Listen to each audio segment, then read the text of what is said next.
Hayaan mo na si Ellis, babe. Parang katulong lang naman yan dito sa bahay.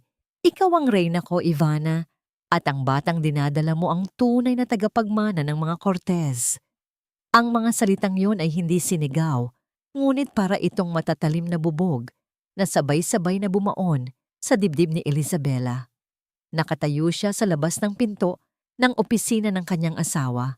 Ang kamay ay nakataas pa sa ere, akmang kakatok upang ibigay ang sorpresang regalo para sa kanilang ika-10 anibersaryo. Ang pintuan ay bahagyang nakabukas, sapat lamang upang ang malupit na katotohanan ay makapuslit palabas at saksakin siya nang walang kalaban-laban. Sa loob ng silid na yon, ang boses ni Marco ay puno ng lambing at pananabik.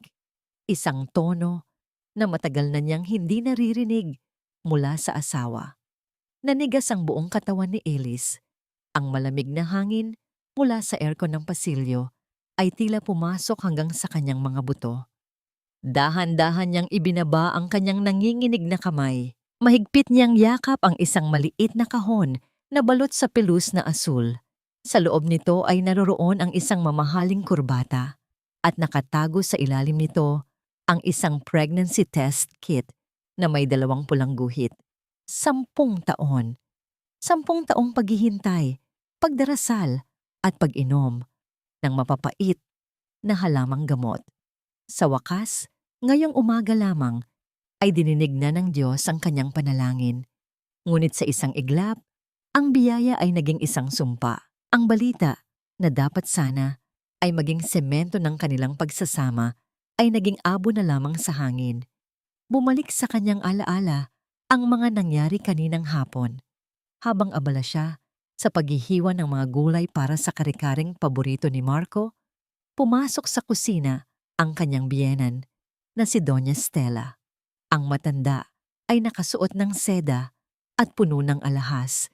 Isang malaking kontraste sa suot ni Ellis na simpleng duster na amoy bawang at sibuyas. Tiningnan siya ni Doña Stella mula ulo hanggang paa na may halong pandidiri. Sinabi nito na mukha siyang muchacha sa sarili niyang pamamahay na ang isang Cortez ay hindi dapat nag-aamoy kusina. Masakit ang mga salitang iyon, lalo na ang paronggit na ang sinapupunan ni Ellis ay tila lupaing tigang na hindi matubuan ng buhay. Ngunit tinanggap iyon ni Ellis nang nakayuko. Nakangiti pa nga sa loob-loob niya dahil alam niyang hawak na niya ang sagot sa mga pangungutya ng biyenan. Akala niya, ang gabing ito ang magiging katapusan ng kanyang paghihirap. Ngunit nagkamali siya. Ang sakit na gumuhit sa kanyang puso ngayon ay hindi pisikal, kundi isang uri ng pagguho ng kanyang buong pagkatao. Narinig niya ang tawanan sa loob ng opisina, isang halakhak na parang insulto sa bawat sakripisyong ginawa niya. Siya ang nagpupuyat para sa kumpanya, siya ang nagtitimpla ng mga gamot kapag may sakit si Marco, at siya ang nagpapakaalipin para mapanatiling maayos ang lahat. Pero sa mata ng kanyang asawa, isa lamang siyang kasangkapang wala ng silbi. Nanginig ang kanyang mga tuhod at napasandal siya sa pader upang hindi tuluyang bumagsak.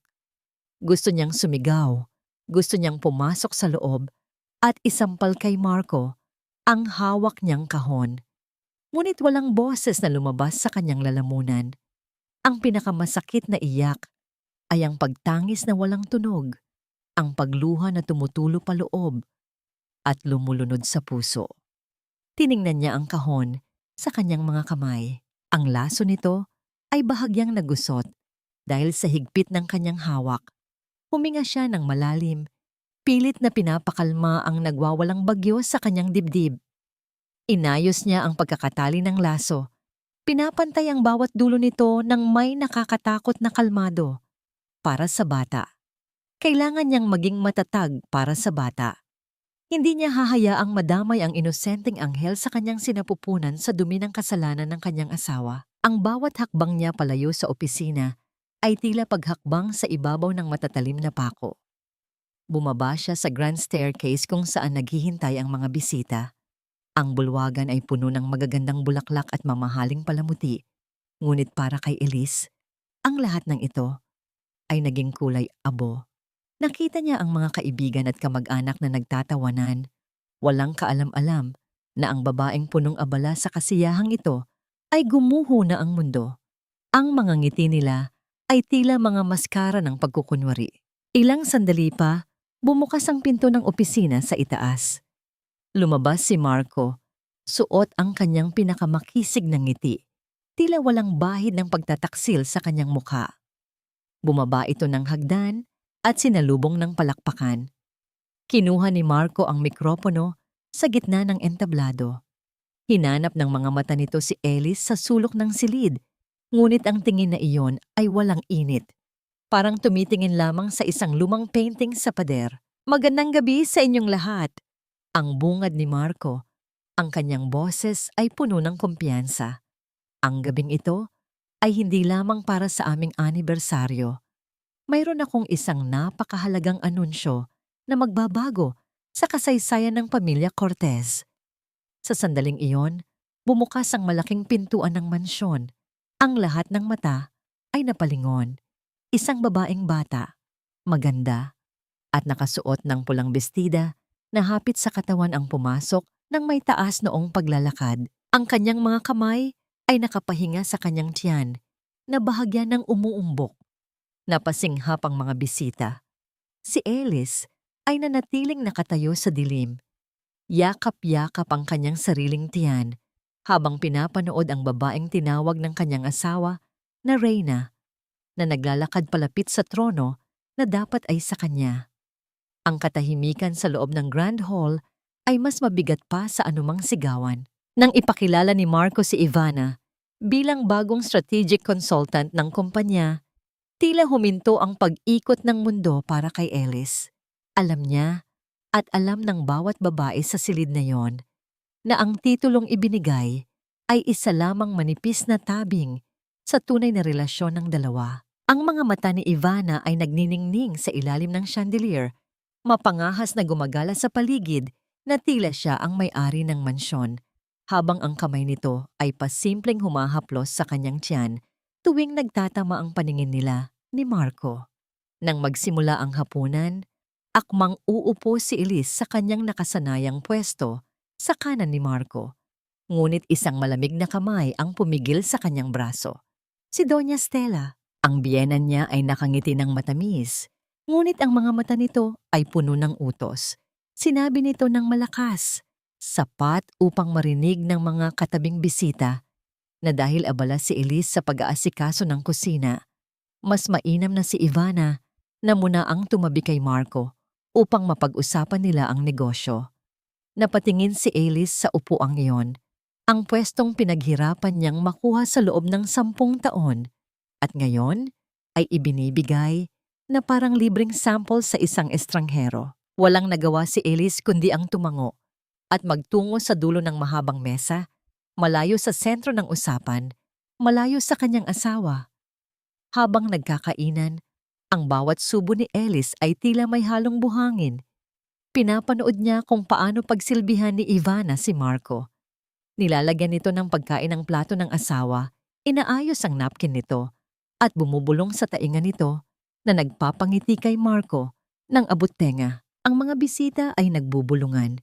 Ang kanilang mga mata ay palipat-lipat kay Elise at kay Ivana. Ramdam ni Elise ang init na gumagapang sa kanyang leeg, ang init ng hiya. Gusto niyang maglaho. Gusto niyang lamunin siya ng lupa, ngunit nanatili siyang nakaupo ng tuwid. Ang kanyang dignidad na lamang ang natitirang saplot sa kanyang katawan. Sa kalagitnaan ng mainit na diskusyon tungkol sa bagong proyekto, biglang natabig ni Ivana ang kanyang kopita ng red wine. Ang pulang likido ay mabilis na kumalat sa puting mantel at tumalsik sa laylayan ng suot na puting bestida ni Ellis, na nooy tumayo upang mag-abot ng tubig. Ang mantsa ay mabilis na humula sa tela, na tila sariwang dugo sa gitna ng kaputian. Nagulat ang lahat, ngunit si Ivana ay bahagya lamang nagtakip ng bibig. Ang kanyang mga mata ay walang bahid ng pagsisisi. Naku, sorry po, ang sabi ni Ivana sa isang tinig na puno ng kaplastikan. sabay hagod ng tingin sa damit ni Alice. Mabuti na lang at medyo luma na rin naman ang dress mo. 'Di ba? Hindi na siguro masyadong sayang. Ang insultong yon ay mas masakit pa sa mantsa ng alak. Mabilis na nagpaalam si Alice upang magtungo sa powder room. Sa harap ng malaking salamin, tinitigan niya ang kanyang sarili. Ang babaeng nakabalik sa kanya ay mukhang pagod. Ang mga mata ay namumugto sa pinigil na luha.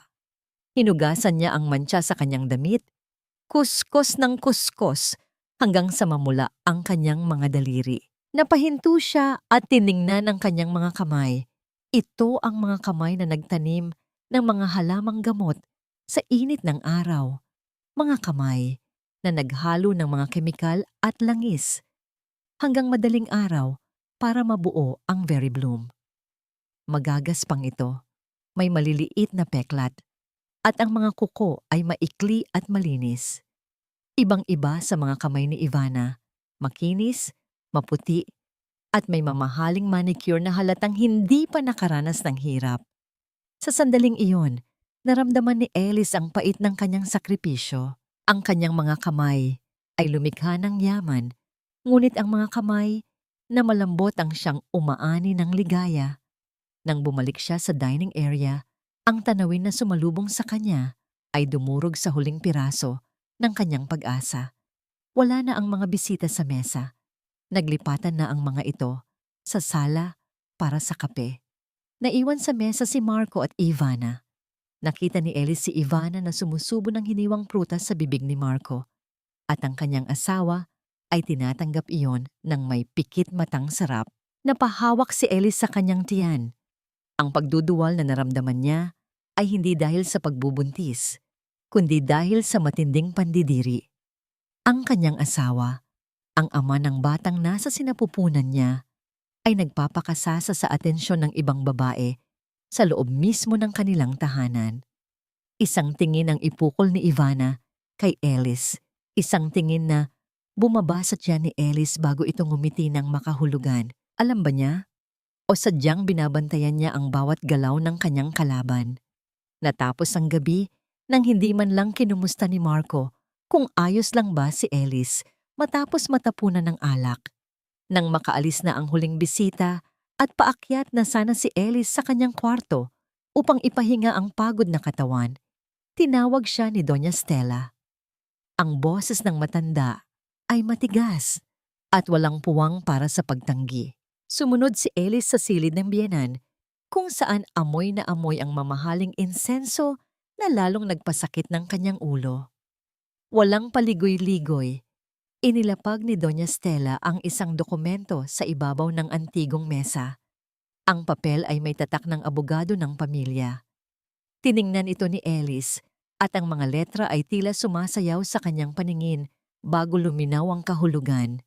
Ito ay isang kasunduan, isang pahintulot na nagbibigay karapatan kay Ivana na tumira sa mansyon ng mga Cortez.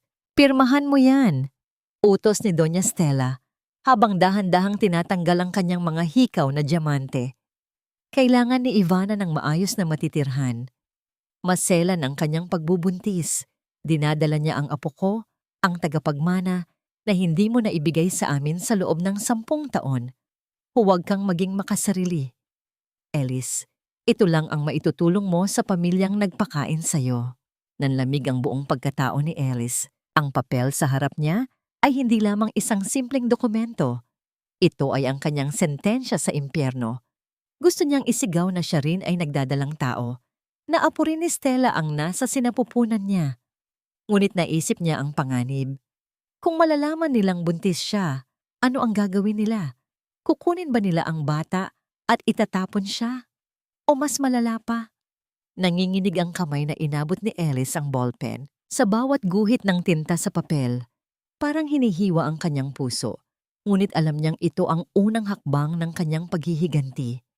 Ang pagtanggap sa kaaway sa loob ng kanyang kuta ay ang tanging paraan para mapabagsak ito. Kinabukasan, ang araw ay sumikat na parang walang anumang trahedyang naganap.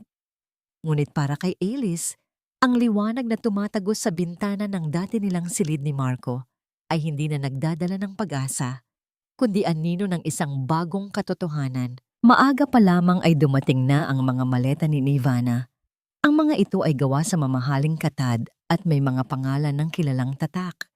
Isang malinaw na mensahe kung sino na ang bagong reyna. Si Doña Stella mismo ang nag-utos sa mga katulong na iakyat ang mga gamit sa master's bedroom. Ang silid na para kay Elise ay isang sagradong lugar ng kanilang pagsasama. Walang imik na pinanood ni Elise ang pag-akyat ng mga maleta. Hindi niya ipinaglaban ang silid. Sa halip, tahimik siyang pumasok sa loob. Kinuha ang ilang mahahalagang gamit. Ang rosaryong bigay ng kanyang lola. Ang lumang larawan nila ni Marco noong nagsisimula pa lamang sila. At ang maliit na kahon ng pregnancy test. Habang kinukuha niya ang kanyang mga damit sa walk-in closet, naamoy niya ang pamilyar na pabango ni Ivana na naiwan sa hangin. Napapikit siya ng mariin. Ang kanyang santuwaryo ay nilapastangan na. Lumipat siya sa dating guest room sa dulo ng pasilyo. Isang silid na maliit at bihira ang sikat ng araw. Mula sa bintana nito, tanaw niya ang hardin ng mga sampagita na itinanim ng kanyang lola. Iyon na lamang ang natitirang bahagi ng bahay na pakiramdam niya ay sa kanya pa. Nagsimula ang isang uri ng giyera na walang sigawan at walang sandata. Ang mga bala ay nasa anyo ng matatamis na ngiti at malalambing na pakiusap. Sa kalaliman ng gabi, kapag mahimbing na ang tulog ng buong kabahayan, isang serye ng magagalang ngunit may diin na katok ang maririnig mula sa pintuan ng silid ni Elise. Sa loob ng 3 linggo, ang mansyon ng mga Cortez ay naging isang teatro ng pagkukunwari. Ngunit sa likod ng mga ngiti at pagtango ni Elise ay isang isip na abala sa pagpaplano. Isang hapon, habang si Ivana ay nasa spa at si Doña Stella ay abala sa kanyang lingguhang mahjong session, nagpaalam si Elise sa mga katulong na mamamalengke siya. Ngunit sa halip na sa palengke, ang lumang kotse na minana niya sa kanyang ama ay palihim niyang itinungo sa isang maliit at hindi kilalang kapihan sa kabilang bayan. Ito ang unang pagkakataon sa loob ng maraming linggo na nakalanghap siya ng hangin na hindi amoy pagtataksil. Sa isang sulok ng kapihan, naghihintay ang isang lalaking nakasalamin at nakasuot ng simpleng polo shirt. Siya si Attorney Daniel Aragon, ang kanyang kaibigan mula pa noong kolehiyo. Nang makita ni Daniel si Elise na papalapit, bahagya siyang napatayo. Ang huling alaala niya kay Elise ay isang babaeng masayahin at puno ng buhay sa kanilang huling class reunion. Ngunit ang babaeng nasa harap niya ngayon ay tila anino na lamang ng dati niyang kaibigan. Ang balat nito ay maputla, may maitim na bilog sa ilalim ng mga mata, at ang dati masiglang mga balikat ay tila binibigatan ng buong mundo. Isang matinding kirot ang gumuhit sa dibdib ni Daniel, ngunit pinanatili niyang propesyonal ang kanyang mukha. Elise, salamat sa pagdating mo. Mahinang sabi ni Daniel, iginagalaw ang upuan para sa kanya. Ako dapat ang magpasalamat, Dan. Hindi ko alam kung sino pa ang lalapitan ko. Sagot ni Elise, ang boses ay bahagyang paos. Hindi na nagpaligoy-ligoy pa si Daniel. Inilabas niya ang isang brown envelope. Elise, kinukumpirma ng mga source ko sa bangko. Marco has been liquidating some of your joint assets. Mabilis ang paggalaw niya. Inililipat niya ang pondo sa isang bagong account. Under Ivana's name. Hindi nagulat si Elise. Tila manhid na ang puso niya sa mga bagong balita ng kataksilan. Tumango lamang siya. Ang tingin ay nakapako sa ibabaw ng mesa. Mula sa kanyang shoulder bag, inilabas niya ang isang maliit na USB flash drive at iniabot ito kay Daniel. Laman niyan ang mga recording ng pag-uusap nila sa bahay. Mga kopya ng dokumentong pinapipirmahan nila sa akin at ebidensya ng pag-uugali ni Ivana kapag wala si Marco. Kinuha ni Daniel ang USB.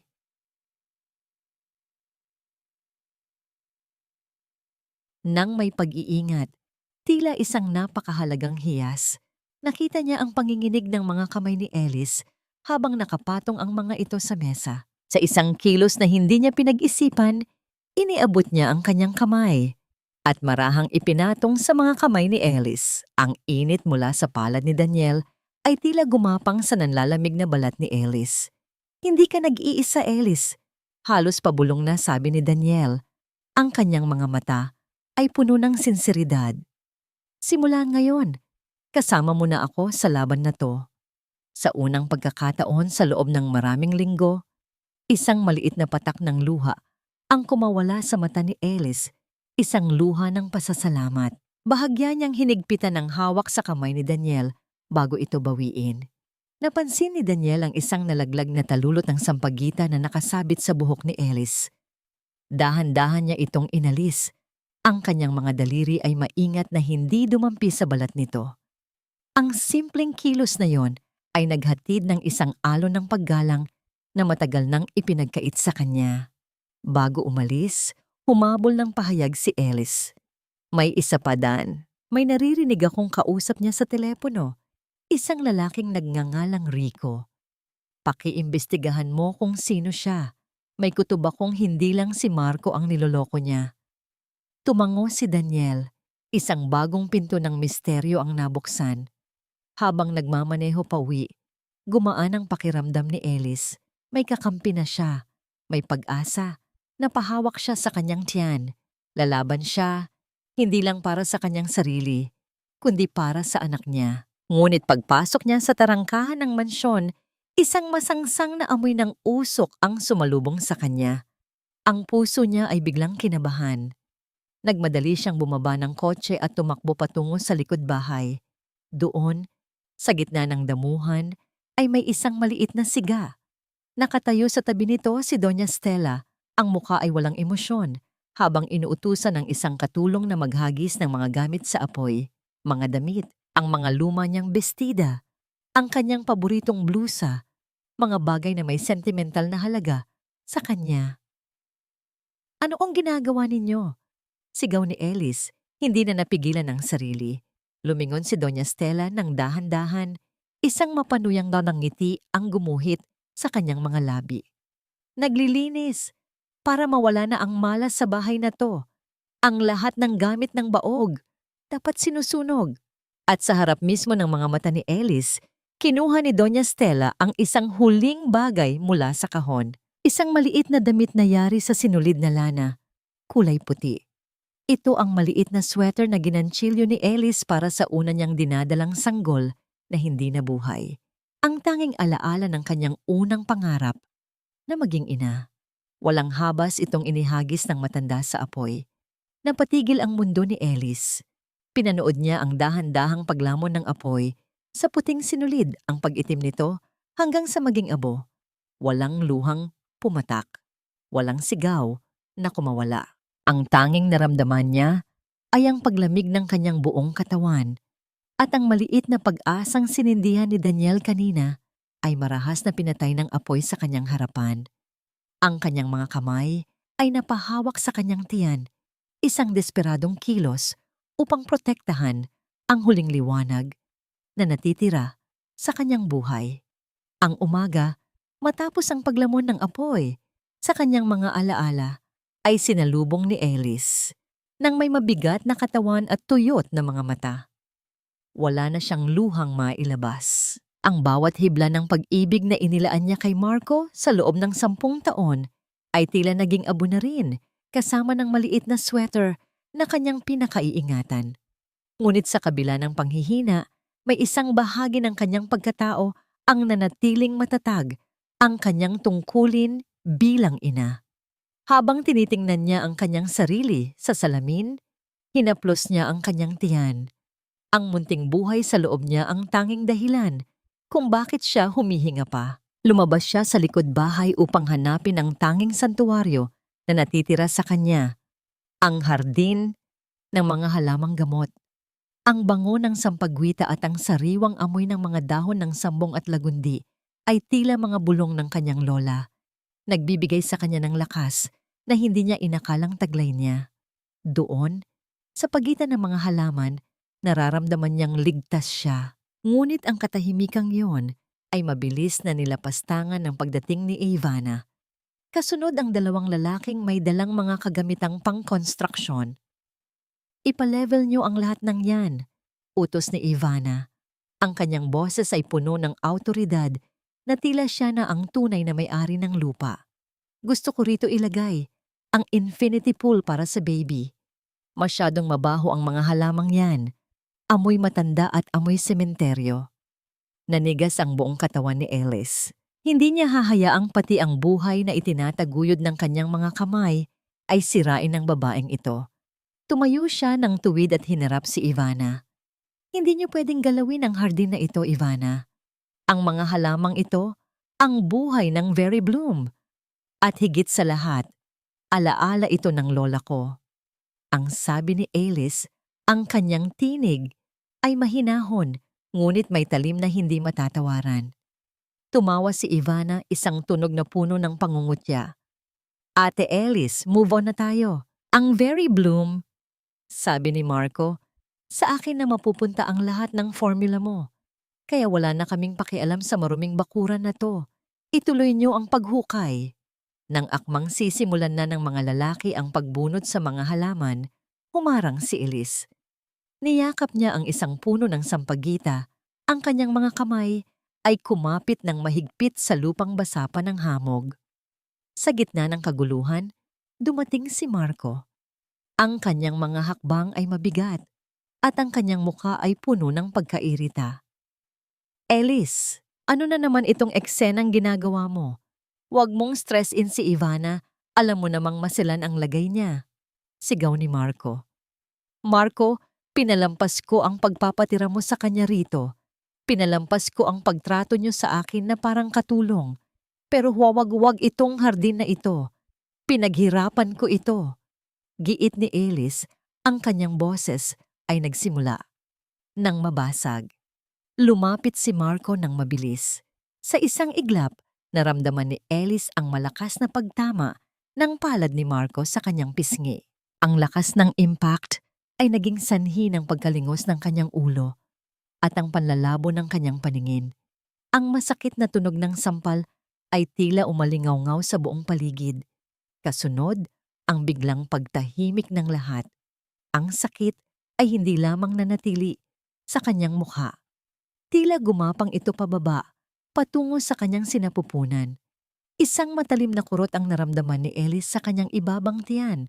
Isang babala na nagpatigil sa kanyang paghinga. Napahawak siya sa pader. Ang kanyang mga binti ay nagsimulang manginig. Tumingin siya kay Marco. Umaasang makakakita ng kahit kaunting pagsisisi, ngunit ang nakita lamang niya ay ang galit at pagkamuhi. Umalis ka rito, Ellis. Huwag mong hintayin na kaladkarin kita palabas. Malamig na sabi ni Marco bago inakay si Ivana palayo. Naiwang mag-isa si Ellis sa gitna ng kanyang nasisirang hardin. Ang bawat paghinga niya ay may kasamang hapdi. Kinuha niya ang kanyang telepono sa bulsa nang nanginginig ang mga daliri. Isa lang ang tanging pangalan na pumasok sa kanyang isip. Dan, tulungan mo ako. Ang baby ko. Ang tanging naibulalas niya bago siya dahan-dahang napaupo sa lupa. Hindi nagtagal, isang sasakyan ang mabilis na huminto sa harap ng mansyon. Lumabas si Daniel na ang muka ay kakikitaan ng matinding pag-aalala. Nang makita niya si Elise na nakahandusay sa gilid ng hardin, tila tumigil ang kanyang mundo. Binuhat niya si Elise ng buong pag-iingat. Ang kanyang mga bisig ay nagsilbing proteksyon laban sa lahat ng kalupitan ng mundong ito. Sa loob ng sasakyan, habang mabilis silang naglalakbay patungo sa isang pribadong klinika, mahigpit na hinawakan ni Daniel ang kamay ni Elise. Ang init mula sa palad ni Daniel ay tila gamot na humahaplos sa nanlalamig na katawan ni Elise. Huwag kang bibitiw, Elise. Nandito na ako. Hindi ko hahayaang may mangyari sa inyo. Pabulong na sabi ni Daniel. Ang kanyang boses ay may halong pakiusap at pangako. Sa klinika, ang bawat minuto ay tila isang taon para kay Daniel habang naghihintay sa labas ng emergency room. Nang lumabas ang doktor, ang balita ay tila isang banyaga ng pag-asa. Ligtas ang bata Ngunit kailangan ni Ellis ng kumpletong pahinga at layuan ang anumang dahilan ng stress. Nang magising si Ellis, ang unang nakita niya ay ang mukha ni Daniel na nakabantay sa kanyang tabi. Ang mga mata nito ay puno ng pagod, ngunit ang ngiti nito ay puno ng kaginhawaan. Sa sandaling iyon, isang desisyon ang nabuo sa isip ni Ellis. Ang kanyang pagtitiis ay may hangganan na. Pagkalipas ng 2 araw, bumalik si Ellis sa mansyon. Ngunit hindi na siya ang dating Ellis na madaling saktan. Pagpasok niya sa pinto, nasalubong niya si Marco at Ivana na masayang nagtatawanan sa sala. Tumingin si Ellis sa kanila. Isang matamis ngunit nakakang. Tumingin si Ellis sa kanila. Isang matamis ngunit nakakangilabot ng ngiti ang nakapinta sa kanyang mga labi. Ang dating takot at sakit sa kanyang mga mata ay napalitan ng isang uri ng katahimikan na tila ba ang kalmado bago ang pagdating ng isang malakas na bagyo. Napahinto sa pagtawa si Ivana habang si Marco ay kumunot ang noo, nagtataka sa biglang pagbabago ng aura ng kanyang asawa. "Patawad, Marco." "Patawad, Ivana." Ang simula ni Elise, ang kanyang boses ay malambot at tila walang bahid kwasuuanhan. "I realized that fighting is useless. My health and the peace of this family is more important. Naisip ko na baka tama si Doña Stella. Kailangan nating maging praktikal." Nagkatinginan sina Marco at Ivana. Ang ganitong pagsuko ay ang tanging bagay na hinihintay nila. Ngunit ang paraan ng pagsasalita ni Elise ay naghatid ng kakaibang kilabot sa likod ng kanilang mga leeg. Gayunpaman, dahil sa labis na pagkauhaw sa kapangyarihan, basut hamlam, mabilis na pinalitan ng katuwaan ang kanilang pag-aalinlangan. "Mabuti naman at natauhan ka na, Elise," sabi ni Marco. Ang kanyang tinig ay puno ng kumpiyansa. "So handa ka na bang pirmahan ang transfer ng mga formulas?" Tumango si Elise ng dahan-dahan.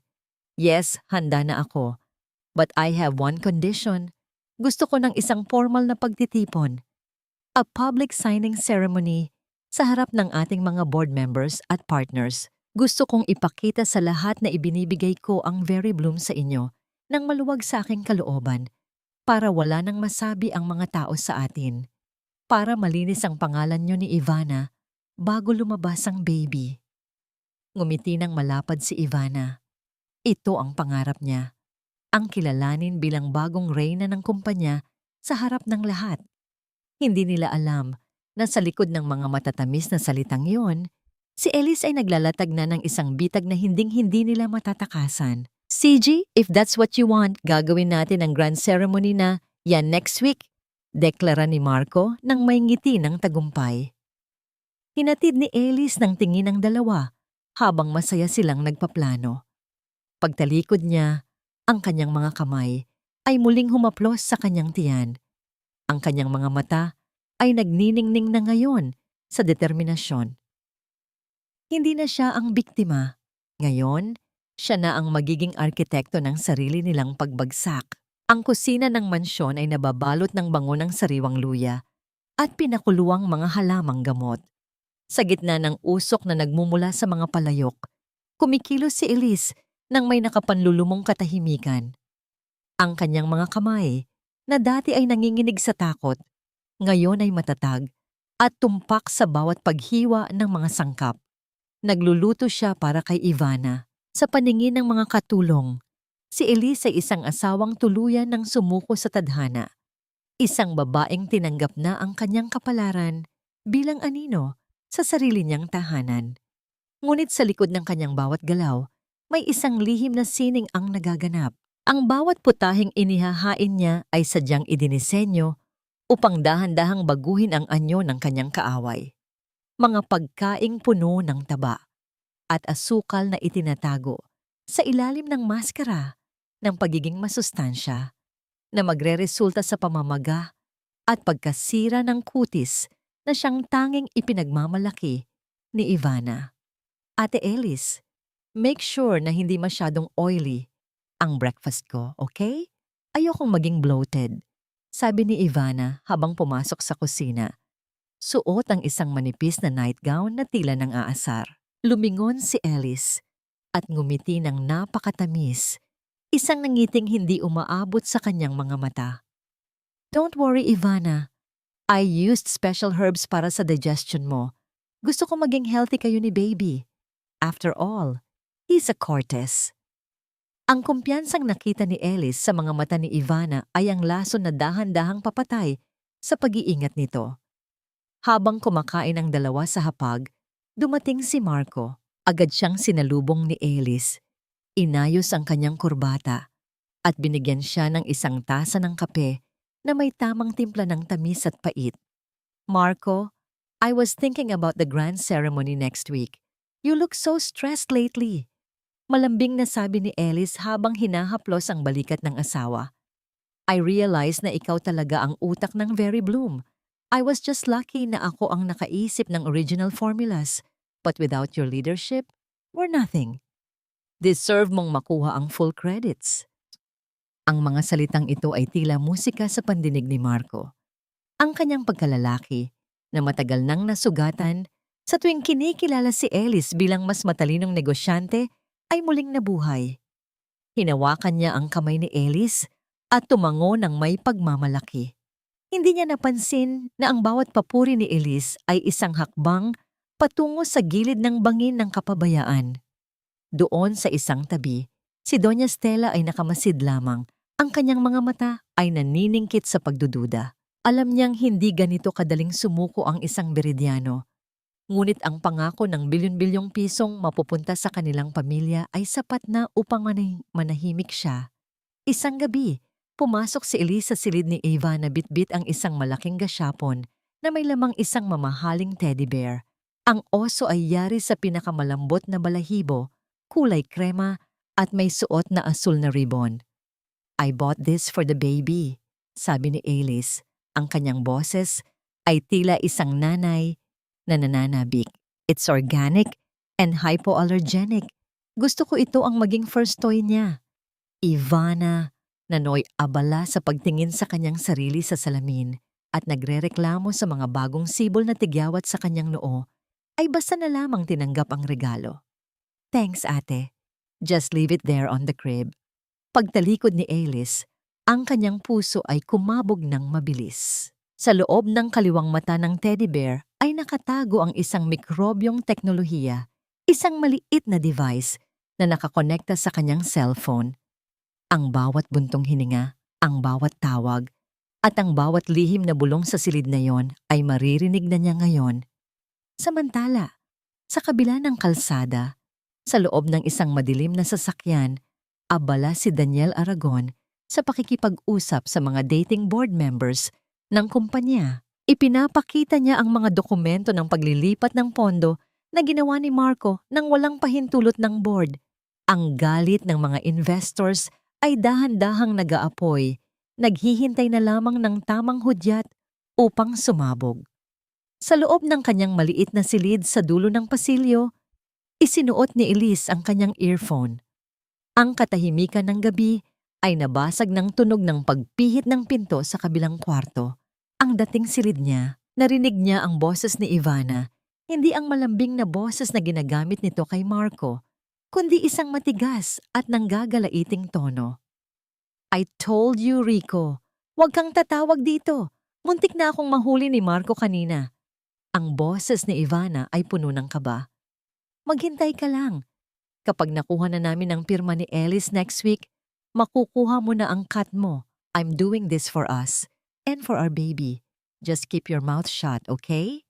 Napahawak si Alice sa kanyang dibdib. Ang kanyang hinala ay naging isang malupit na katotohanan.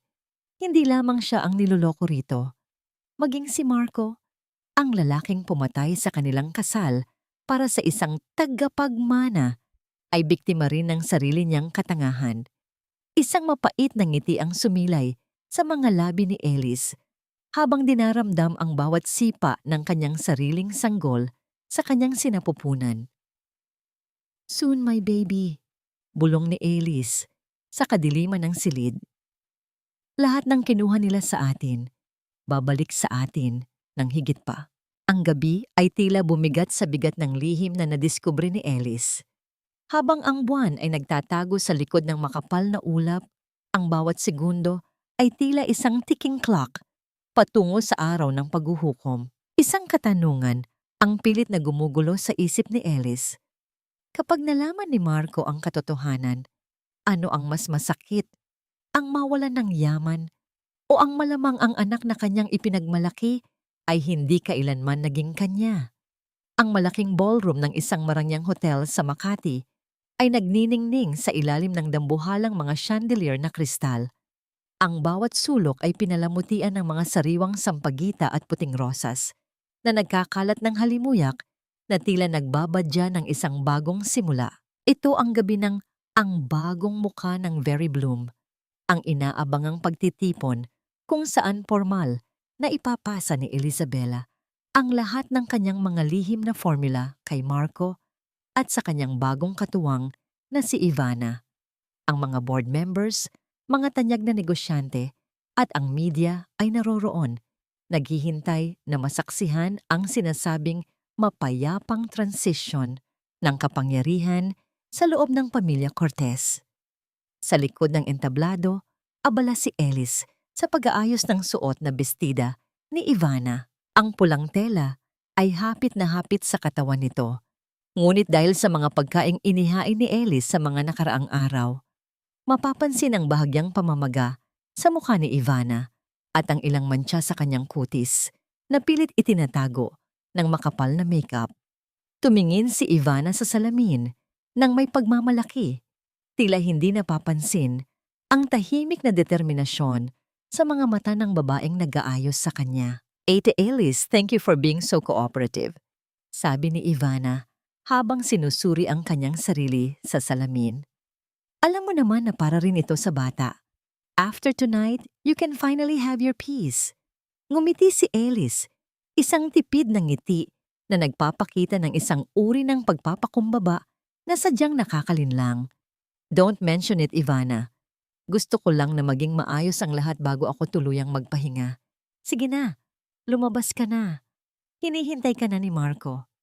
Nang makalabas si Ivana, mabilis na kumilos si Ellis.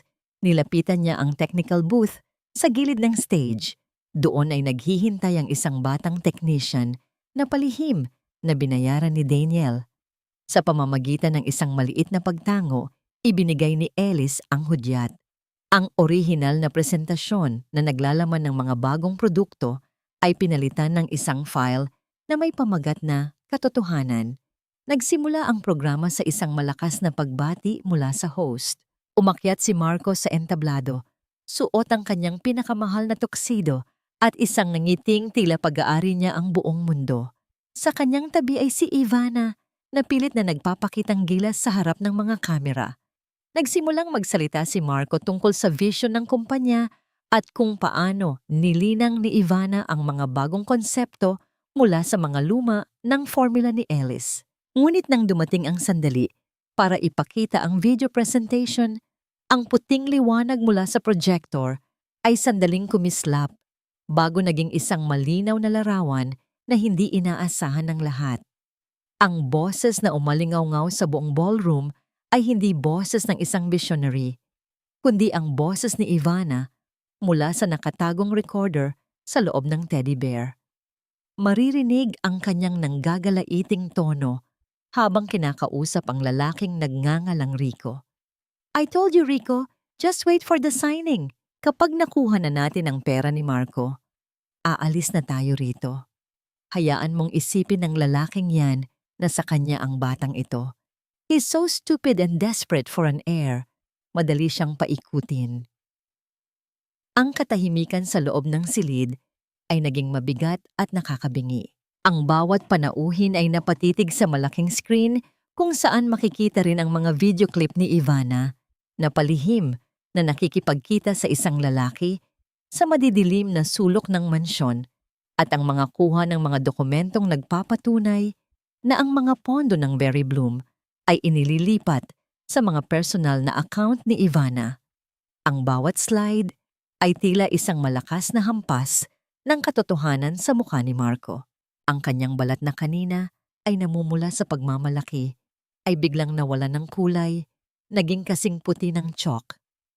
Ang mga kamay niyang may hawak ng mikropono ay nagsimulang manginig hanggang sa marinig ang pagtama ng gadget sa sahig ng entablado, isang tunog na nagpatahimik sa lahat.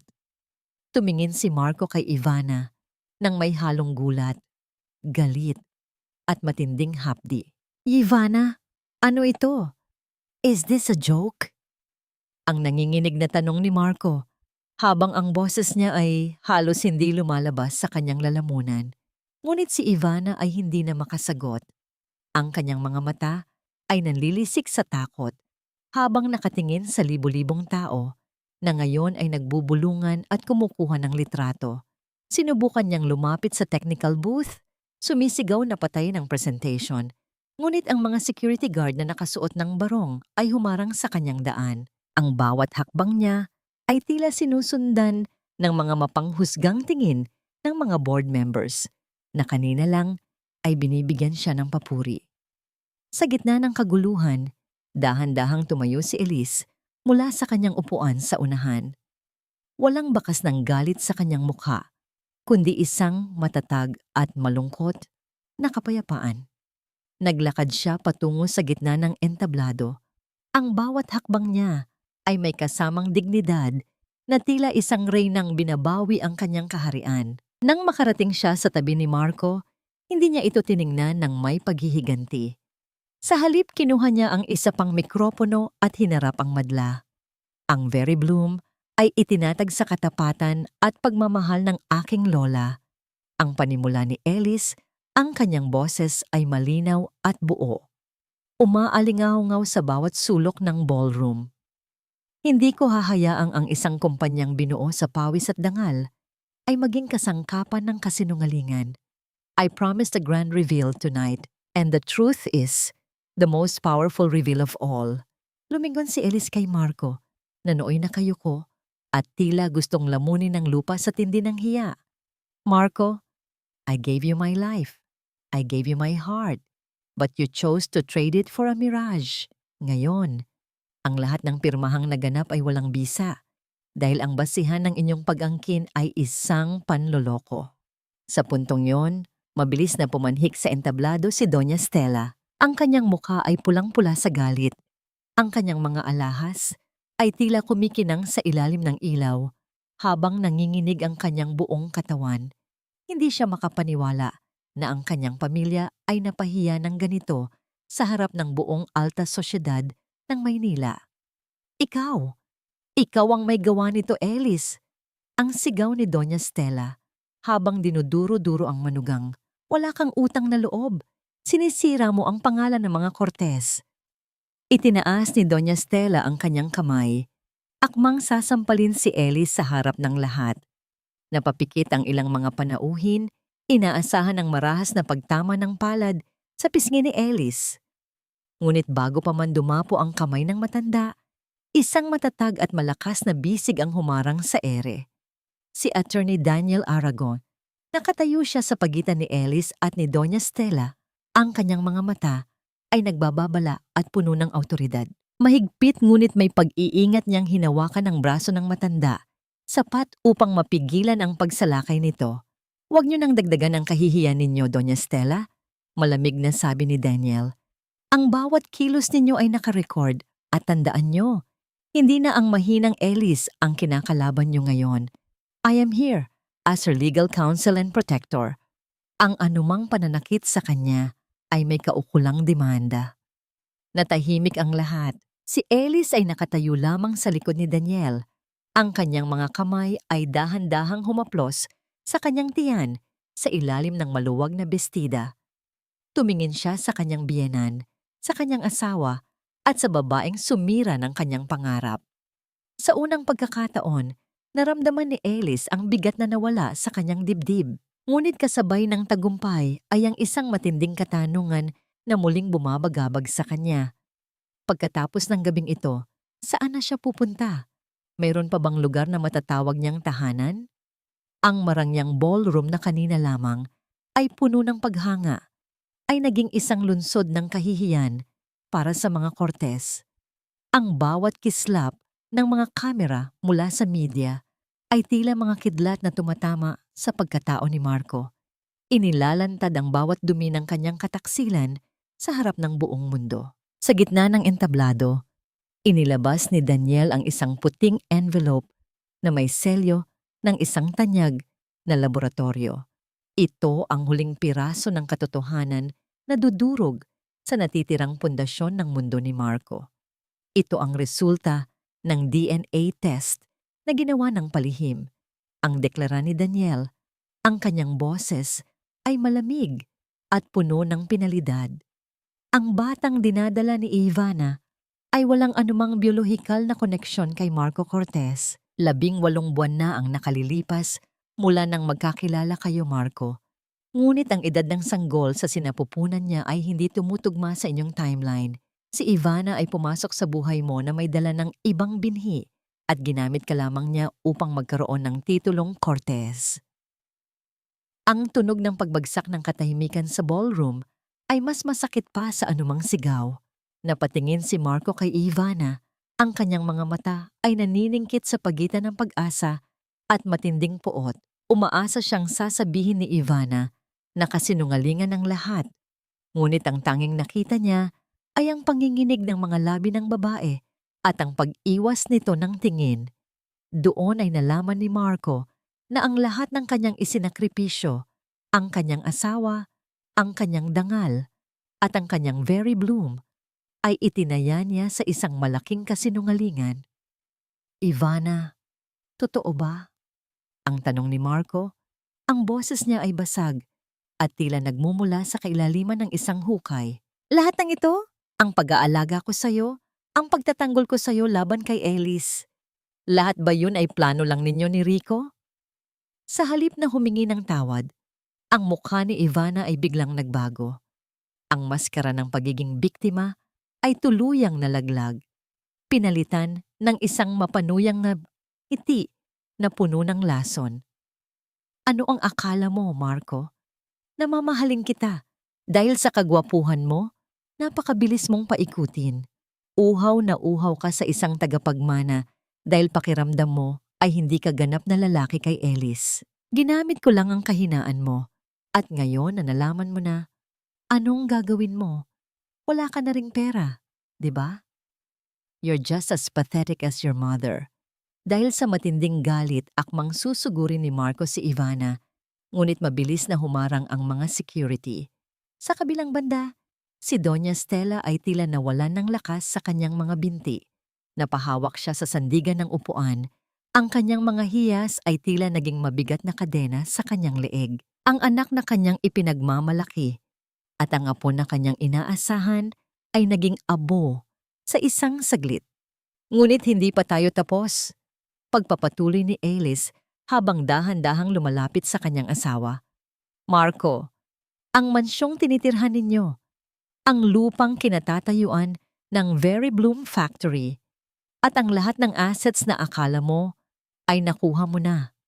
Lahat ng yan ay bahagi ng aking dowry at nakapangalan sa akin at sa aking lola bago pa tayo ikasal. Inakala mong napirmahan ko na ang transfer documents, ngunit ang pinirmahan ninyo ni Ivana kanina ay mga dokumento ng voluntaryong pagsuko ng inyong mga posisyon sa kumpanya dahil sa moral turpitude. Tumitig si Elise sa kanyang asawa nang may halong lungkot at pait. Iniligtas ko lang ang Very Bloom mula sa inyo. Ngayong gabi, Marco, Doña Stella at Ivana, kailangan ninyong lisanin ang aking pamamahay. Wala kayong matitirhan na Cortez Mansion dahil ang mansyong iyon ay pagmamay-ari na ng Veridiano Foundation. Ang mga panauhin ay nagsimulang magbulungan ng malakas. Ang kahihiyan ay hindi na kayang tagalan ni Marco. Bumagsak siya sa kanyang mga tuhod sa harap ni Ellis.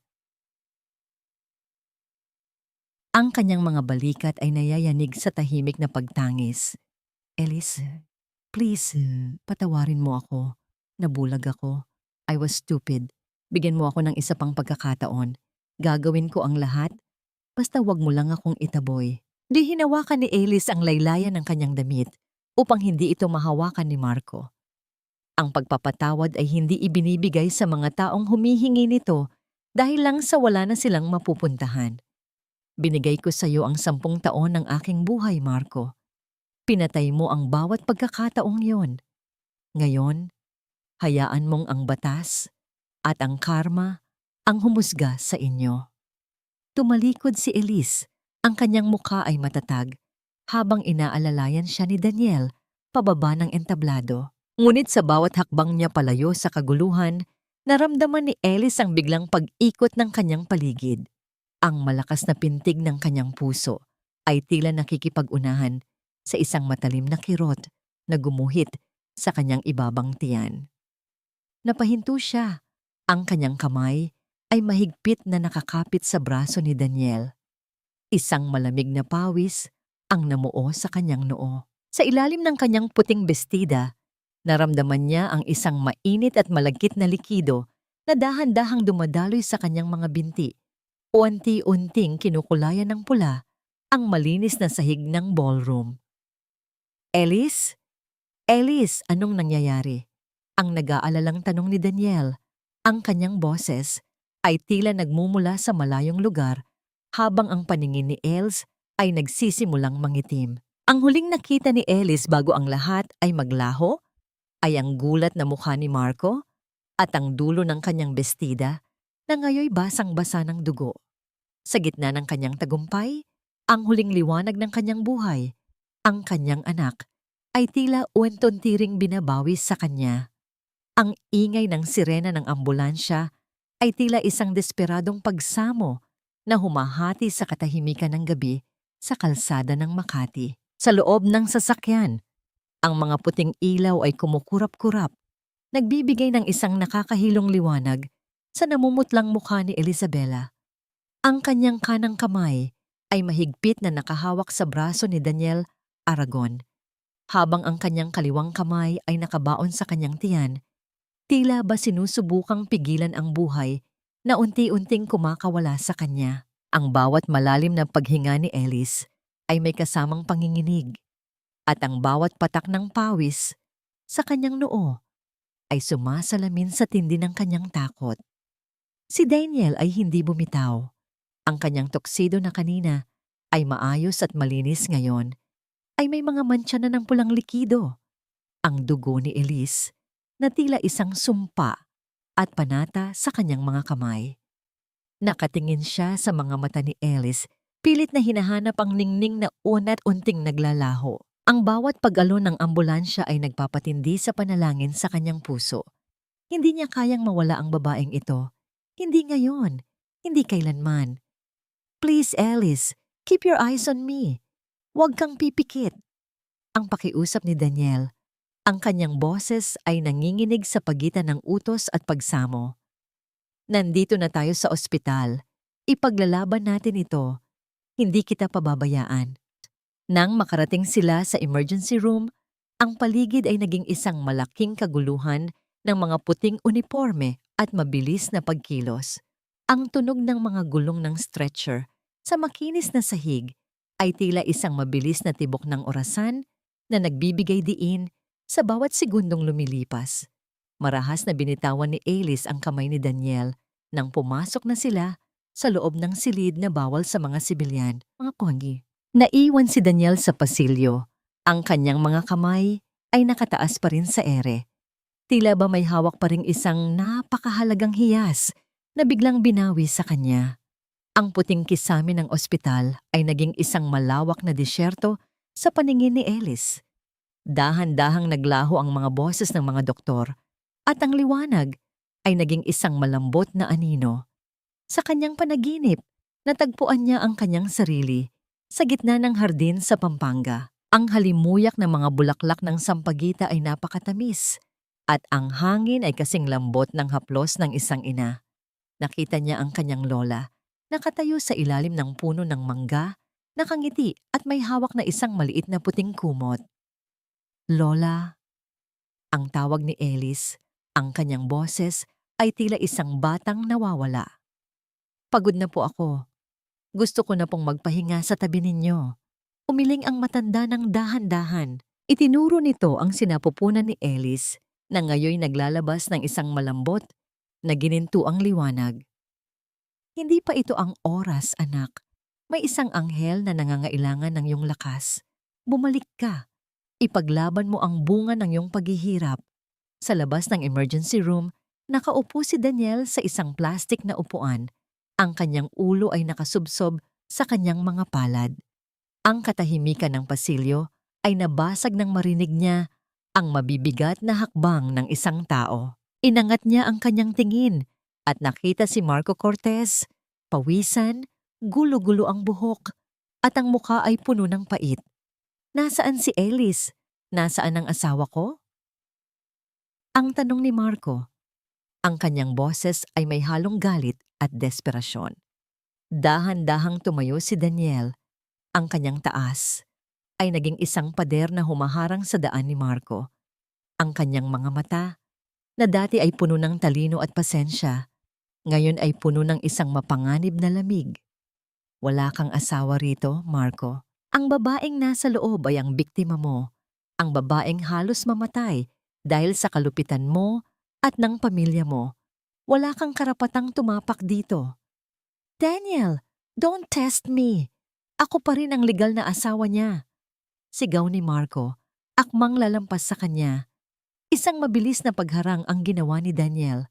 Ang kanyang kamay ay nakadiin sa dibdib ni Marco, sapat upang pigilan ang pag-abante nito.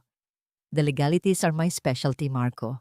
At ngayong gabi, sisiguraduhin kong ang tanging legal na ugnayan mo sa kanya ay ang mga kasong isasampa ko laban sa'yo.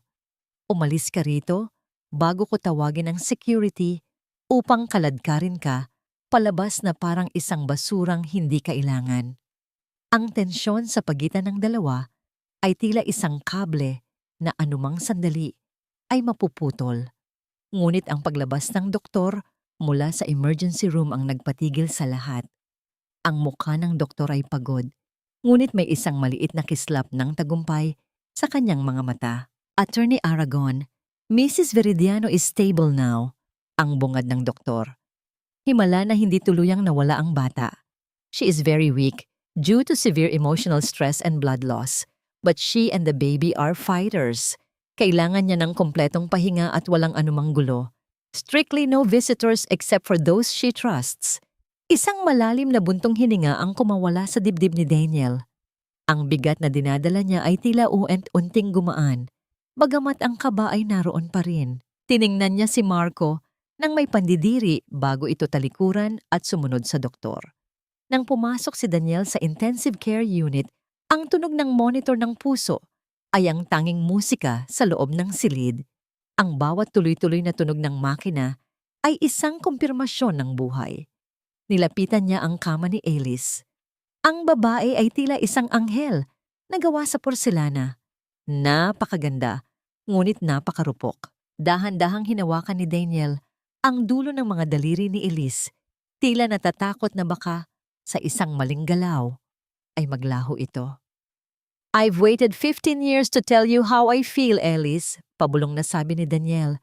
Ang kanyang boses ay puno ng emosyong matagal na itago sa dilim ng aking puso. Hindi ko hinahangad na palitan ang lugar ng sino man, Ellis. Ang tanging hiling ko lang ay bigyan mo ako ng pagkakataong patunayan na may mga lalaki pang marunong magpahalaga sa gintong tulad mo. Hindi kita iiwan, pangako. Sa bawat pintig ng makinang ito, asahan mong may isang Daniel na magbabantay sa bawat hininga mo. Dahan-dahang gumalaw ang mga daliri ni Ellis. Ang kanyang mga pilikmata ay bahagyang kumurap bago tuluyang bumukas ang kanyang mga mata. Ang unang sumalubong sa kanyang paningin ay ang malungkot, ngunit mapagmahal na tingin ni Daniel. Isang mahinang ungol ng sakit ang lumabas sa kanyang tuyong labi, na tila ba ang bawat paghinga ay isang pakikibaka laban sa hapdi ng kanyang katawan. Ang kanyang unang kilos, na tila ba isang natural na proteksyon ng isang ina, ay ang dalhin ang kanyang nanginginig na kamay sa kanyang tiyan. Ang baby ko? Pabulong na tanong ni Ellis. Ang kanyang mga mata ay nagsimulang mapuno ng luha ng takot. Tila ba ang buong mundo niya ay nakasalalay sa sagot na ibibigay ng lalaking nasa harap niya. Hinigpitan ni Daniel ang hawak sa kanyang kamay, isang tahimik na selyo ng katiyakan. Ligtas siya, Ellis. Ligtas ang anak mo. Isang himala ang nangyari ngayong gabi. He's a fighter, just like his mother. Huwag ka nang mag-alala. Tapos na ang gulo. Isang mahabang buntong hininga ang kumawala kay Ellis. Tila ba ang lahat ng bigat ng bawat taon ng kanyang paghihirap ay pansamantalang naalis. Ipinikit niya ang kanyang mga mata at hinayaan ang isang patak ng luha na dumaloy sa kanyang pisngi. Isang luha ng pasasalamat at labis na kaginhawaan. Nararamdaman niya ang init ng kamay ni Daniel, isang pamilyar at ligtas na init na matagal na niyang hinahanap sa maling tao. Ngunit ngayon lamang niya tunay na naramdaman. Salamat, Dan. Salamat sa lahat. Ang tanging nasabi ni Ellis bago muling dalawin ng antok mula sa epekto ng mga gamot. Nanatiling nakabantay si Daniel. Pinapanood ang bawat pag-akyat at pagbaba ng dibdib ni Ellis sa ilalim ng puting kumot. Ang katahimikan ng silid ay napuno ng isang uri ng pag-asa na hindi kayang bayaran ng anumang yaman. Ngunit sa labas ng pintuan ng ospital, ang laban ay tila nagsisimula pa lamang. Sa kabila ng pagkapanalo ni Ellis sa kumpanya, alam ni Daniel na si Marco at ang pamilya nito ay tila mga sugatang hayop na hindi susuko ng ganoon na lamang. Isang bagong panganib ang tila nagbababadya sa dilim, isang banta na hindi kayang ayusin ng mga dokumento ng korte o ng mga pirma ng abogado. Habang tinititigan ni Daniel ang makinang nagpapakita ng bawat pintig ng puso ni Ellis, isang matinding katanungan ang lumutang sa kanyang isipan. Magiging sapat ba ang mga pader ng ospital na ito upang protektahan si Ellis? O kailangan na niyang ilayo ang babaeng ito sa isang lugar na hindi kailanman maaabot ng puot at paghihiganti ng mga Cortez? Isang lugar kung saan ang halimuyak ng Sampaguita ay muling magpapagaling sa kanyang sugatang kaluluwa. 6 na buwan ang mabilis na lumipas mula nang huling masilayan ni Isabela ang malupit na syudad ng Maynila. Ang mausok at maingay na kapaligiran ng Alabang ay napalitan na ng luntiang bukiran at malawak na tanawin ng Pampanga. Sa isang maliit ngunit maaliwalas na farmhouse na pagmamay-ari ng kanyang pamilya, natagpuan ni Ellis ang katahimikang matagal na niyang ipinagkait sa kanyang sarili. Dito, ang tanging maririnig sa madaling araw ay ang malambing na hunin ng mga ibon at ang banayad na paghampas ng hangin sa mga dahon ng mangga. Ang halimuyak ng mga bulaklak ng Sampaguita sa kanyang bakuran ay tila isang yakap ng kanyang lola na nagpapaalala sa kanya na ang bawat sugat ay may panahon ng paghilom. 8.5 buwan na ang dinadalang buhay ni Ellis. Ang kanyang tiyan ay malaki na at bilugan, isang patunay ng katatagan ng munting anghel sa loob niya. Wala na ang maputlang balat at malungkot na mga mata. Ngayon, ang kanyang pisngi ay may natural na kulay ng rosas at ang kanyang mga mata ay nagniningning na sa bagong layunin. Bagamat narito siya sa lalawigan, hindi siya tumigil sa pagpapatakbo ng Very Bloom. Sa tulong ng teknolohiya at ng matatapat na tauhang iniwan niya, dahan-dahang bumabangon ang kumpanya mula sa pinsalang idinulot ni Marco. Nakatuon na siya ngayon sa paglikha ng mga produktong organiko para sa mga ina at sanggol, isang serye ng mga langis at sabon na hango sa mga halamang gamot na siya mismo ang nagtatanim sa kanyang maliit na hardin. Isang hapon, habang si Elise ay nakaupo sa isang tumba-tumba sa balkonahe, binabasa niya ang mga huling ulat tungkol sa pamilya Cortez. Ang karma ay tila mabilis na humabol sa mga taong nagpahirap sa kanya. Si Marco, matapos mawala ang lahat ng kayamanan at matanggalan ng lisensya sa negosyo dahil sa mga kaso ng panloloko, ay namumuhay na ngayon sa hirap at kakarampot na lamang ang kinikita mula sa pagiging ahente ng mga murang gamit. Si Ivana naman ay tuluyan na siyang iniwan at kasalukuyang nahaharap sa demanda mula sa iba pang mga biktima ng kanyang panloloko. Ngunit ang pinakamabigat na balita ay tungkol kay Doña Stella, ang matanda ay na-stroke matapos ang iskandalo at ngayon ay nakaratay sa isang payak na ospital, hindi na makapagsalita at wala nang magarang alahas na maipagmalaki.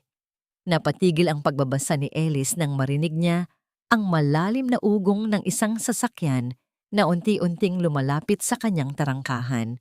Hindi na niya kailangang lumingon upang malaman kung sino ang dumarating. Ang dahan-dahang paghinto ng makina at ang tunog ng pagpihit ng metal sa pinto ng sasakyan ay sapat na upang maghatid ng isang pamilyar na init sa kanyang dibdib. Si Daniel Aragon ay naglalakad patungo sa kanya. Bitbit ang isang malaking basket ng mga prutas at ilang mga libro tungkol sa pangangalaga ng sanggol.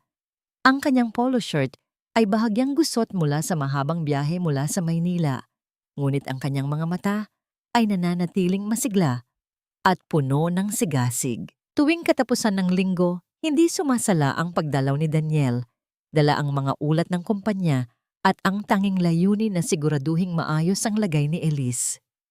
"You look blooming today, Elise," ang bungad ni Daniel habang inilalapag ang basket sa mesa. "Did you have enough rest today?" Ngumiti si Elise, isang nangiting totoo at abot sa kanyang mga mata. "Yes, Dan. Masunurin na pasyente ako, alam mo yan. At salamat sa mga prutas. Ligaya will surely love these." Nang banggitin ni Elise ang pangalang Ligaya, ang pangalang itinakda niya para sa kanyang anak, ay tila nagkaroon ng kakaibang kislap sa mga mata ni Daniel. Lumapit siya ng kaunti at pinagmasdan ang paggalaw ng tiyan ni Elise. Isang sipa mula sa loob ang nagpatawa sa kanila ng mahina. "Ang likot niya ngayon," ani Daniel. Ang boses ay puno ng pagkiling. Tila alam niyang nandito na ang paborito niyang uncle. Habang lumulubog ang araw at nagkukulay kahel ang kalangitan, magkatabing naglakad ang dalawa sa hardin. Ang bawat hakbang ni Elise ay inaalalayan ni Daniel. Ang kanyang kamay ay nakahanda sa likuran ni Elise upang siguraduhing hindi ito mawawalan ng balanse. Sa mga sandaling iyon, nararamdaman ni Elise ang isang uri ng kaligayahan na hindi niya naramdaman sa loob ng 10 taon ng kanyang kasal. Ito ay isang kaligayahang hindi nakasandig sa yaman o sa pangalan, kundi sa isang tahimik at matatag na presensya ng isang taong tunay na nagmamahal. Gayunpaman, sa likod ng bawat ngiti ni Elise ay naroon pa rin ang isang maliit na pader. Ang takot na muling magtiwala, ang takot na muling masaktan, ay tila isang anino na ayaw siyang iwan. Napansin ni Daniel ang panandaliang pagkatulala ni Elise habang pinagmamasdan ang mga bulaklak. "Elise, I know you're still afraid," mahinang sabi ni Daniel habang humihinto sila sa tapat ng isang puno ng jasmine. "Hindi ko minamadali ang lahat. Nandito lang ako, handang maghintay hanggang sa maging buo ka na muli. You don't have to carry the weight of the world alone anymore." Tumingin si Elise kay Daniel. Ang sinseridad sa mga mata ng lalaki ay tila isang gamot na humahaplos sa kanyang sugatang puso. Gusto niyang sabihin na handa na siyang buksan ang pinto. Ngunit ang kanyang lalamunan ay tila may bara. Tumango na lamang siya bilang pasasalamat, isang tahimik na pangako na dahan-dahang luluwag ang gapos ng kanyang nakaraan. Habang lumalalim ang gabi, isang bigla ang pagbabago sa panahon ang naganap. Ang malakas na bugso ng hangin ay nagsimulang yumugyog sa mga puno at ang langit ay nabalot ng mabibigat at madidilim na ulap. Ang malalaking patak ng ulan ay nagsimulang bumagsak sa bubong na yari sa laryo. Lumilikha ng isang malakas na ritmo sa gitna ng kadiliman. Dahil sa sama ng panahon, ang kalsada palabas ng kanilang baryo ay mabilis na nabalot ng putik at ang ilang bahagi ay gumuho, na naging dahilan upang hindi na makabalik si Daniel sa syudad ngayong gabi.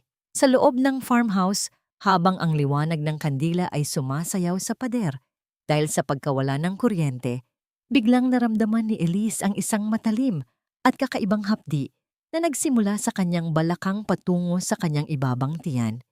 Ito ay mas matindi kaysa sa mga nakaraang buwan. Napahawak siya sa sandigan ng sofa, ang kanyang paghinga ay naging mabilis at mababaw. "Elise, anong nangyayari?" Ayos ka lang ba?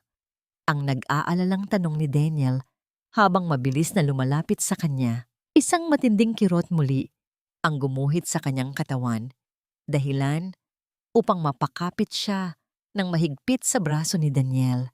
Isang mainit na likido ang naramdaman niyang dumadaloy, kasabay ng isang katotohanang nagpabilis sa tibok ng kanyang puso.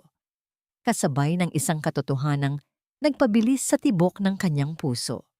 Ang panubigan ni Alice ay tuluyan ng pumutok. Ang init ng likidong dumaosdos sa kanyang mga binti na mabilis na humalo sa malamig na sahig ay tila isang hudyat na hindi na maghihintay pa ang munting anghel sa loob ng kanyang sinapupunan.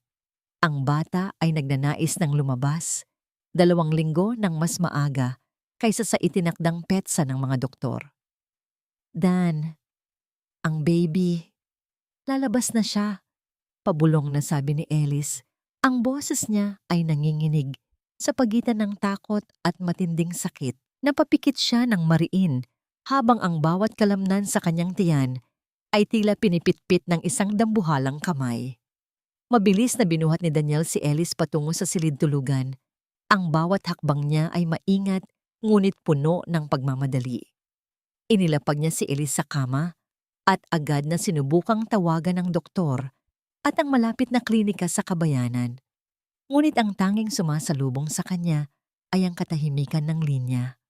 Ang malakas na bagyo ay tuluyan nang pinatid ang lahat ng ugnayan sa labas. Maging ang kalsada sa labas ay hindi na madaanan dahil sa naganap na pagguho ng lupa at mga nagtumbahang puno. Hinarap ni Daniel si Elise, ang kanyang sariling puso ay tila gustong kumawala sa kanyang dibdib. Ngunit pinilit niyang panatilihing matatag ang kanyang mukha para sa babaeng kailangan siya. Hinawakan niya ang nanginginig na kamay ni Elise at hinalikan ito ng bahagya. Elise, makinig ka sa akin. Hindi tayo makakaalis dahil sa bagyo at hindi makakarating ang tulong sa ngayon. Ang boses ni Daniel ay malalim at puno ng determinasyon. But you can do this. I am here. We are going to do this together. Hindi kita pababayaan, Elise. Hinding-hindi. Tumingin si Elise sa mga mata ni Daniel sa gitna ng liwanag ng kandila. Sa kabila ng matinding hapdi na tila hinihiwa ang kanyang katawan, nakita niya sa mga mata ng lalaki ang isang uri ng katapangan na nagbigay sa kanya ng huling lakas na kailangan niya. Ang bawat malakas na bugso ng hangin na humahampas sa kanilang bintana at ang bawat liwanag ng kidlat na tumatagos sa kurtina ay tila nagiging saksi sa isang sagradong laban sa pagitan ng buhay. Tila nagiging saksi sa isang sagradong laban sa pagitan ng buhay at ng kalikasan. Mabilis na kumilos si Daniel. Kinuha niya ang mga malinis na tuwalya at nagpakulo ng tubig gamit ang maliit na kalan sa kusina. Habang ang bawat segundo ay binibilang ng bawat malakas na pintig ng kanyang puso.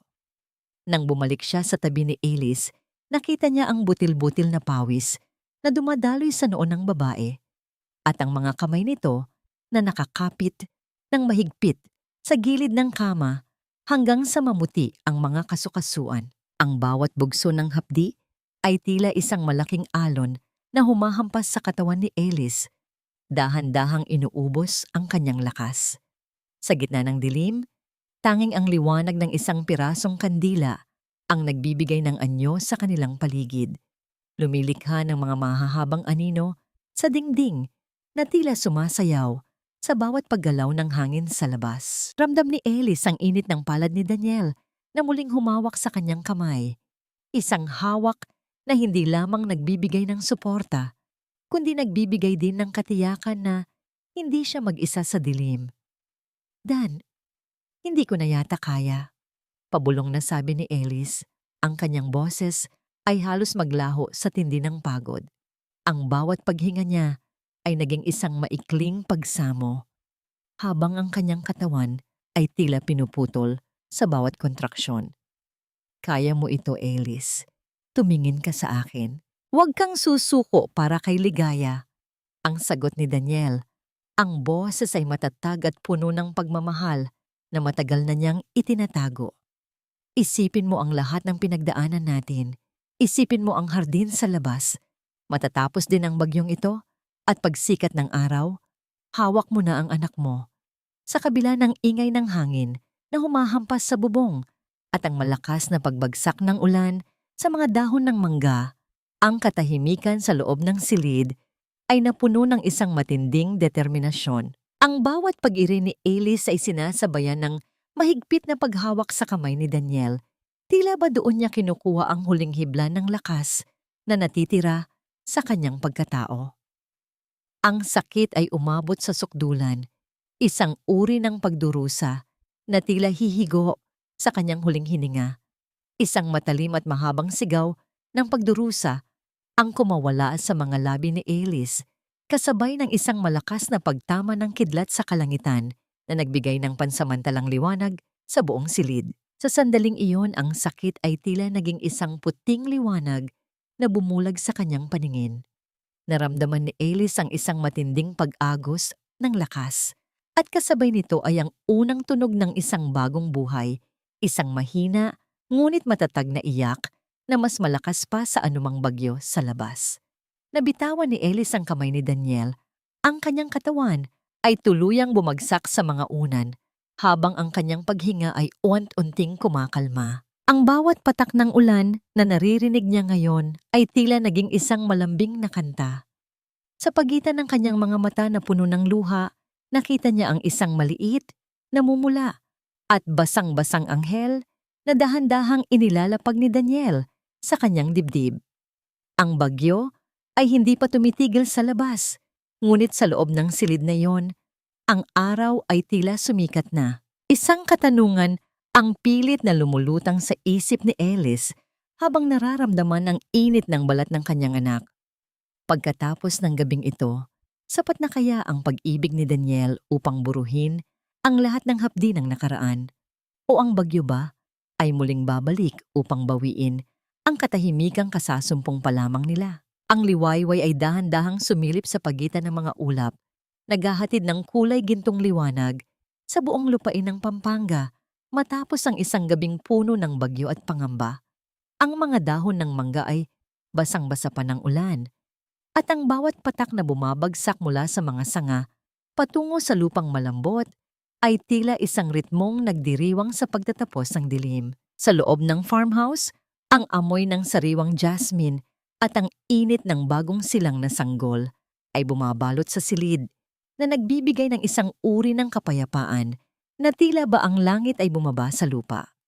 Nakahiga si Isabela. Ang kanyang katawan ay hapong-hapo, ngunit ang kanyang puso ay tila lumilipad sa kagalakan.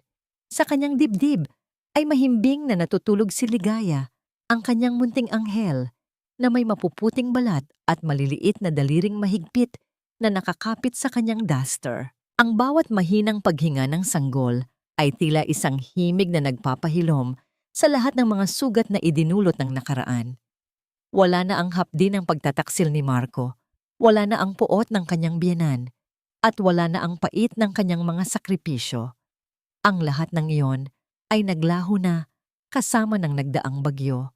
Sa isang sulok ng silid, nakaupo si Daniel Aragon sa isang lumang silya, tahimik na pinagmamasdan ang mag-ina. Ang kanyang mga mata ay namumula sa pagod dahil sa puyat, at ang kanyang mga braso ay nangangalay pa mula sa pag-alalay kay Alice kagabi. Ngunit ang kanyang muka ay kababakasan ng isang malalim at tapat na kasiyahan. Nang mapansin niyang gising na si Alice, dahan-dahan siyang tumayo at lumapit sa kama. Ang kanyang bawat hakbang ay maingat upang hindi magising ang natutulog na sanggol. "You did it, Alice. Napakaganda niya. Kamukhang kamukha mo," pabulong na sabi ni Daniel. Ang kanyang boses ay puno ng paghanga at pagmamahal.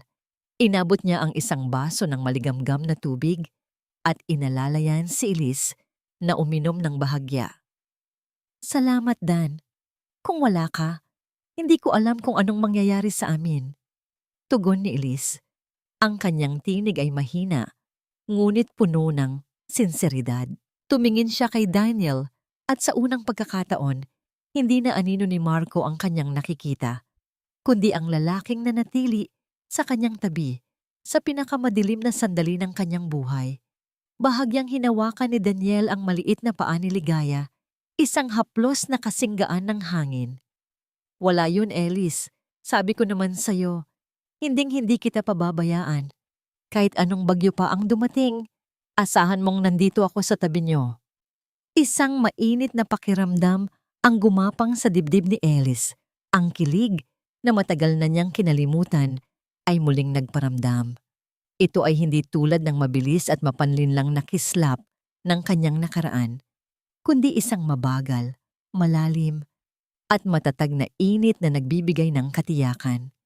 Naramdaman ni Ellis ang panginginig ng kanyang mga labi habang pinipigilan ng pag-iyak, hindi dahil sa lungkot, kundi dahil sa labis na pasasalamat sa buhay na muling ibinigay sa kanya. Dan, do you think makakayanan ko bang palakihin si Ligaya ng mag-isa? Ang tanong ni Ellis habang nakatitig sa kanyang anak. I'm still scared of the future. Takot akong baka magkamali na naman ako. Naupo si Daniel sa gilid ng kama. Pinanatili ang isang magalang na distansya, ngunit sapat na upang maramdaman ni Ellis ang kanyang presensya. Hindi mo kailangang maging perpekto, Ellis. At higit sa lahat, hindi mo kailangang mag-isa.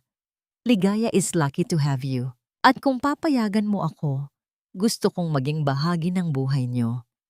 Hindi bilang isang tagapagtanggol sa korte, kundi bilang isang taong mag-aalaga sa inyo araw-araw.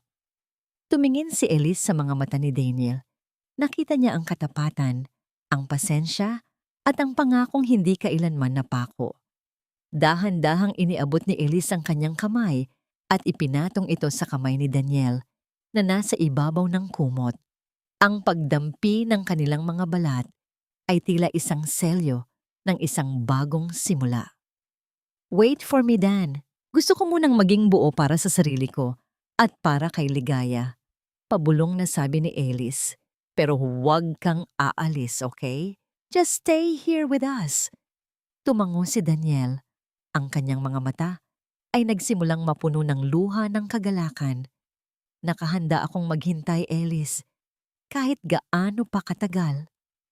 Habang lumalalim ang umaga, ang farmhouse ay napuno ng init ng araw at ang mabangong halimuyak ng mga nilagang halamang gamot na inihahanda ng katulong sa kusina. Ang katahimikan ay tila isang kanta ng tagumpay. Si Ellis ay nakasandal sa mga unan, yakap ang kanyang anak. Habang si Daniel ay nakaupo sa kanyang tabi, binabasa ang ilang dokumento, ngunit paminsan-minsan ay sumusulyap sa mag-ina ng may ngiti. Ngunit sa gitna ng katahimikang ito, isang maliit na alalahanin ang nananatili sa isip ni Ellis. Alam niyang sa Maynila, ang pamilya Cortez ay tila mga sugatang hayop na naghahanap ng paraan upang makabangon. Bagamat hawak na niya ang tagumpay sa kumpanya, ang kaligtasan ng kanyang anak ang pinakamahalaga sa lahat. Sapat na kaya ang katahimikan ng Pampanga upang itago sila? O darating ang araw na kailangan niyang harapin ang huling laban upang tuluyang maputol ang kadena ng nakaraan? Ang bawat tibok ng puso ni Ligaya ay tila isang orasan. Nagpapaalala kay Ellis na ang kanyang bagong buhay ay kailangan niyang protektahan ng higit pa sa kanyang sariling hininga. Lumipas ang 5 taon na tila isang dahan-dahang pagbukadkad ng libu-libong bulaklak ng sampagita sa ilalim ng init ng araw. Ang dating sugatang puso ni Isabela ay hindi na nakakubli sa anino ng takot. Sa halip, ito ay naging isang matatag na muog ng pag-asa at tagumpay. Ang very bloom ay hindi lamang muling nakabangon, kundi naging isang simbolo ng katatagan para sa bawat babaeng nakaranas ng pait ng buhay. Sa bawat bote ng produktong lumalabas sa kanilang pabrika, may kalakip na kwento ng pagbangon at pagpapahalaga sa sariling dangal. Sa loob ng isang malawak at maliwanag na bulwagan sa Maynila, idinaraos ang isang parangal para sa mga pinakanakamamanghang babaeng negosyante ng bansa. Nakatayo si Ellis sa gitna ng entablado, suot ang isang eleganteng bestidang kulay krema na may mga burda ng bulaklak ng jasmine. Ang kanyang aura ay puno ng kapayapaan, Isang uri ng ganda na hindi nabibili ng anumang yaman, kundi nakakamit lamang sa pamamagitan ng pagdaan sa matitinding pagsubok. Ang tunay na kalayaan ay hindi matatagpuan sa paghihiganti. Ang simula ni Elise, ang kanyang boses ay malinaw at puno ng kapangyarihan na umaabot sa bawat sulok ng silid. Matatagpuan ito sa sandaling piliin nating mahalin ang ating sarili nang higit pa sa sakit na ibinigay sa atin ng iba. Huwag kayong matakot sa mga bitak sa inyong buhay dahil doon nagmumula ang liwanag ng inyong muling pagsilang. Sa isang madilim na sulok sa labas ng bulwagan, isang lalaking may tinalupan at lumang kasuotan ang nakatayo sa likod ng malaking salamin. Si Marco Cortez. Ang kanyang buhok ay may mga puti na at ang kanyang mukha ay may malalalim na guhit ng pagsisisi at hirap. Pinapanood niya ang babaeng dati niyang minaltrato, ang babaeng tinawag niyang walang kwenta, na ngayon ay tinitingala ng buong mundo. Sa kanyang tabi ay isang luma at kalawanging karito ng mga paninda. Ang tanging naiwan sa kanya matapos siyang iwan ng lahat at tuluyang talikuran ng swerte. Nang lumingon si Alice patungo sa direksyon ng salamin, panandali ang nagtama ang kanilang mga mata. Walang galit sa paningin ni Alice, wala ring pait. Ang tanging nakita ni Marco ay isang malalim na habag, ang uri ng tingin na ibinibigay sa isang estrangherong wala nang bahagi sa iyong buhay. Doon nalaman ni Marco na ang pinakamabigat na parusa ay hindi ang galit ni Alice, kundi ang katotohanang tuluyan na siyang nabura sa puso nito. Ang pagpapatawad ni Alice ay hindi nangangahulugang ibabalik niya ang dati, kundi ang pagpili niyang palayain ang kanyang sarili mula sa kadena ng poot. Pagkatapos ng kaganapan, lumabas si Alice patungo sa naghihintay na sasakyan sa ilalim ng maliwanag na buwan. Doon, nakasandal sa pinto ang isang lalaking hindi kailanman bumitaw. Daniel Aragon. Ang kanyang mga mata ay nagniningning sa pagmamalaki habang pinagmamasdan ng kanyang asawa. Sa likod ng sasakyan, isang maliit na batang babae na may suot na puting laso sa buhok ang mabilis na bumaba at tumakbo patungo kay Alice. "Mama, I saw you on the screen. You look like a queen." Ang masayang sigaw ni Ligaya. Ang boses nito ay parang mga kampanang naghahatid ng musika sa gabi. Binuhat ni Elise ang kanyang anak at hinalikan ito ng matagal sa pisngi. Nararamdaman niya ang tibok ng puso ni Ligaya, ang buhay na naging dahilan ng kanyang paglalakbay. Lumapit si Daniel at niyakap silang dalawa. Isang yakap na matatag, ligtas at puno ng dalisay na pagmamahal. "I'm so proud of you, babe." Bulong ni Daniel. Ang kanyang labi ay dumampi sa noo ni Alice. "Let's go home? The garden is waiting for us." Gumiti si Alice at tumango. "Yes, Dan, let's go home." Sa kanilang pag-alis, ang bango ng sampagita ay tila sumusunod sa hangin. Nagpapaalala sa lahat na matapos ang pinakamalakas na bagyo, ang pinakamabangong halimuyak ay laging matatagpuan sa mga pusong natutong maghilom. Ang sugat ng kahapon ay naging pilat na lamang ng karangalan, at sa piling ng pamilyang kanyang pinili, natagpuan ni Elise ang tunay na kahulugan ng kapayapaan. Ang lihim ng sampagwita ay hindi na isang masakit na alaala, kundi isang walang hanggang pangako ng pag-asa.